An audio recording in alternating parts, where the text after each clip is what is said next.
SP500, ¿cómo lo vemos? Bueno, pues evidentemente, el largo plazo. Bueno, medio plazo, para mí, todavía estamos bajo este contexto de debilidad. Vale, mientras no se brote todo eso, mientras no se pueda generar una estructura que pueda hacer frente a eso.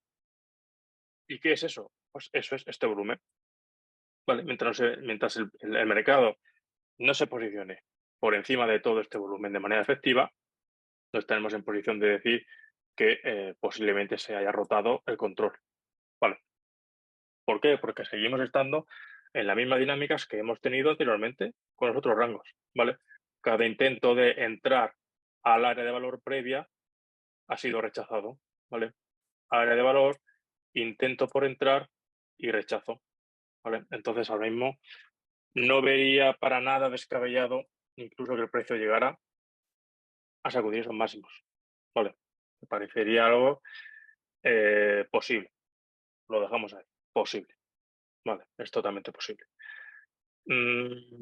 Medio plazo, bajista. Corto plazo, bajo mi punto de vista, a ver si lo puedo aumentar un poquito más. Corto plazo, el último evento operativo que debe llegarnos direccionalmente en el corto plazo, lo tenemos aquí y lo tenemos en esta dinámica que está respetando. ¿Vale? Déjame que... No hay más. O sea, corto plazo, mientras el mercado no pierda esta dinámica establecida con esa rotación entre esos extremos, la naturaleza me llevaría a pensar a que es más que viable, evidentemente, una visita a esta zona, ¿vale? A este nodo de alto volumen, que prácticamente está ahí, a tiro de piedra, y si se posiciona por encima, siguiendo con la dinámica que sigue desarrollando, yo vería más que viable también un TESA más. ¿Vale? Y aquí veríamos qué sucede. De momento, bajo mi punto de vista, las huellas que podemos rescatar en todo este rango tienen connotaciones más bajistas que alcistas, por mi punto de vista. ¿Vale? No he visto esa reducción del volumen como huella característica que es indispensable, que a mí realmente me aporta confianza, característica, como digo, de esos esquemas acumulativos, no lo hemos visto. Estamos viendo picos de volúmenes durante el desarrollo de todo el rango, estamos viendo esa participación que que visualmente nos ofrece el indicador de las ondas de Waze prominentemente bajista, para nada estamos viendo participación alcista y si acaso, incluso, si esto realmente hubiera sido un sprint, ese comportamiento de sacudida que se da en fase C y que va a direccionar toda la estructura, esto no es el movimiento de rally que queremos observar para seguir otorgándole confianza a ese movimiento de ruptura alcista y continuación y desequilibrio fuera del rango. ¿Vale? Un movimiento impulsivo es esto. Es un movimiento impulsivo. ¿Vale? Ese tipo de naturaleza en el movimiento queremos observar para realmente determinar qué intencionalidad. ¿Vale? Intencionalidad. Eso es lo que buscamos, intencionalidad. Y que tiene seguimiento ese movimiento. ¿Vale? La sacudida es muy buena, es muy potente, pero me hubiera gustado pues algo mucho más que denote mucha más urgencia, mucho más ímpetu, mucho más momento, ¿vale? Un primer impulso, un pequeño retroceso y que se vaya. O sea, ya tendría que estar aquí, ¿vale? Y tendría, bajo mi punto de vista, que haber visto una reducción en el volumen. Y tendría también que haber visto una aparición prominente a nivel agregado de ese Waze alcista, ¿no? Y no lo tenemos. No lo tenemos. Pero claro, una cosa no quita la otra. La problemática de esto, como siempre, es los que han comprado aquí, los grandes operadores que han comprado ahí, ¿hasta dónde aguantarán? Han salido aquí, ¿vale? Han ido saliendo según el mercado subía, están esperando y van a salir todo esto en términos de los operadores especulativos, ¿vale? Como sabemos, hay otro tipo de operadores que no tienen unos intereses especulativos detrás del mercado, detrás de sus negociaciones, ¿vale? Como pueden ser básicamente los que hacen cobertura, ¿vale? Sean brokers, ya sean market makers, ya sea quien sea. Cualquiera de todos los agentes que tienen una gran capacidad, pero que acuden al mercado de futuros, básica y fundamentalmente para cubrir posiciones, ¿vale? Esos no son los que a nosotros nos gusta analizar o los que deberíamos analizar. Los operadores que tenemos que analizar o que desde el punto de vista lo que nos interesa tener en cuenta son los especuladores que añaden riesgo, ¿vale? Que asumen posiciones riesgosas en el mercado. Desde ese punto de vista, ese tipo de especuladores, evidentemente, como siempre, como no puede ser de otra manera, los hay con intereses alcistas y con intereses bajistas, dependiendo de las valoraciones que tienen sobre el activo, ¿vale? Entonces, como digo, de los que han comprado aquí, en esta acumulación, de los que han comprado en esta acumulación, ¿cuántos quedan? ¿Van a seguir apoyando el movimiento según sube? ¿Van a ir deshaciendo posiciones? ¿Cuál es la problemática que tenemos siempre a la hora de entender que, por otro lado, no entiendo por qué cuesta tanto, ¿no? Entender la dinámica de los mercados. La dinámica de los mercados es que los mercados son un ente totalmente cambiante.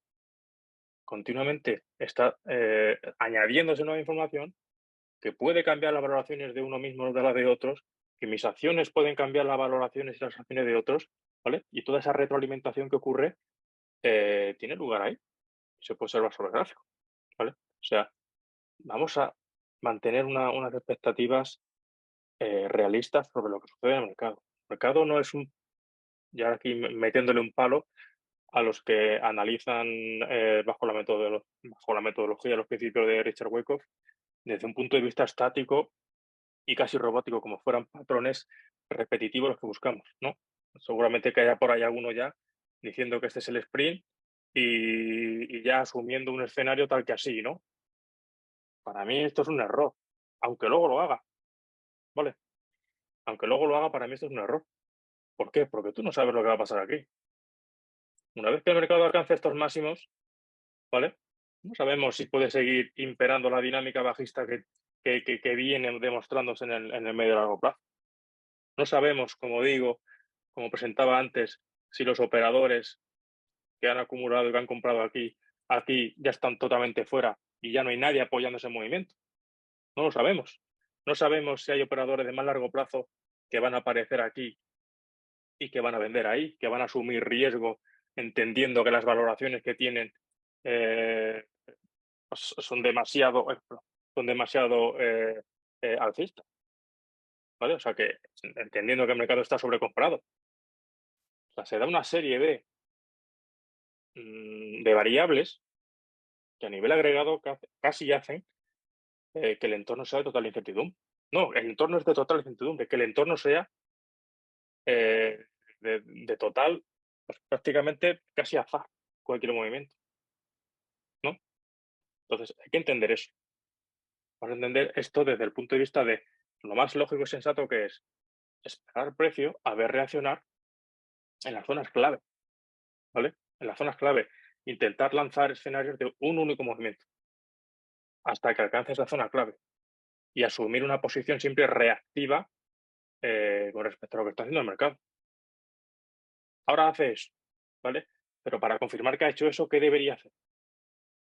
Me parece mucho más sensato mantener una actitud de eh, si el mercado hace esto, para que yo confirme que esa información que yo estoy viendo es real y es viable y me da confianza, tiene que hacer esto otro, ¿vale? Es un escenario de validación continua de lo que sucede en el mercado. Eso lo vemos siempre en un momento, sobre todo, más evidentemente, en un movimiento de ruptura, ¿vale? Si realmente es la ruptura efectiva que va a generar el posterior desequilibrio alcista, ¿vale? Esta es la acción 1. Y mi enfoque hacia eso es, vale, si yo quiero tratar eso como ruptura alcista, no me voy a enfocar en analizar lo que ha podido suceder aquí, ¿vale? Porque, como digo, entraríamos a ver qué tipo de volumen se ha desarrollado durante el rango, qué nos dice el Waze, qué nos dice la apropiación del precio, cómo es la anatomía del movimiento de ruptura, ¿vale? Vamos a obviar de momento todo eso y solo vamos a poner este ejemplo para evidenciar pues, esto que estoy diciendo, ¿no? De la importancia de ese análisis continuo, esa gestión continua, tanto de la posición si estamos dentro como del análisis. ¿Para qué? Pues operativamente para saber en qué momento tengo que hacer gestión, tengo que salir de la operación, tengo que entrar o tengo que salir, ¿vale? Para ver cuándo tomo acción sobre el mercado, ya sea para entrar, salir o para gestionar, ¿vale? Si estamos aquí arriba, el mercado está rompiendo, yo tengo que exigirle, tengo que plantear escenarios para confirmar eso y para rechazarlo, para las dos, ¿vale? Esa es la clave. Siempre tenemos que tener en mente escenarios dobles, que apoyen uno y que rechacen lo otro. El más básico, si quiero tratar eso como la ruptura alcista, que es lo primero que no me tiene que hacer, reingresar, ¿vale? Reingresar. Ese no reingreso al rango, que no tenga la capacidad, si lo hace en más ocasiones, hasta en varios intentos, mejor, es una de las principales señales y que que vamos a valorar con mayor confianza acerca de la posibilidad de que sea una ruptura efectiva, ¿vale? Súper importante, ¿vale? Que no reingrese. Y a partir de ahí veremos. Veremos la anatomía de este movimiento, ¿vale? Eso es básico y fundamental.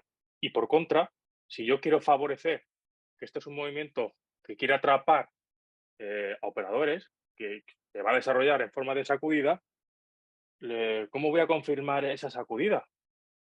Pues esperando el reingreso. Bueno, o sea, esa es la clave.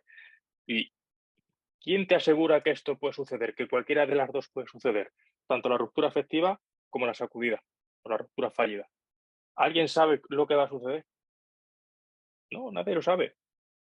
Nadie sabe absolutamente nada acerca de cómo se va a dar el próximo movimiento, qué dirección tendrá, qué naturaleza o qué nada. Nadie sabe absolutamente nada. Por eso que digo que me parece totalmente fuera de lugar si ya hay algún operador por ahí asumiendo esto como acumulativo o como distributivo, me da igual, ¿vale? Y ya podemos ver algún planteamiento de este tipo. En plan, esto es el sprint y ahora estamos en mitad del second strength y veremos el web y para arriba, ¿vale? No lo sabemos, eso es mentira. Eso es no entender absolutamente nada acerca de la dinámica de los mercados. Vale, entonces, huid de ese tipo de narrativas, de ese tipo de argumentaciones, porque no tienen sentido. Están tratando esto como si fuera un ente totalmente estático, cuando no es así, esto es dinámico, ¿vale? Y aquí no sabemos lo que pasará. Zona operativa, zona clave, donde se presupone que va a haber cierta liquidez, ¿vale? Se presupone que va a pasar algo. ¿Cómo puedes lanzar ya este escenario? No tiene sentido. Sobre todo, cuando todas las huellas demás no apoyan. Como digo, mientras no la pierda, nos mantenemos con las expectativas, creo que es fácil de que alcance esta zona, ¿vale? Zona de alto volumen.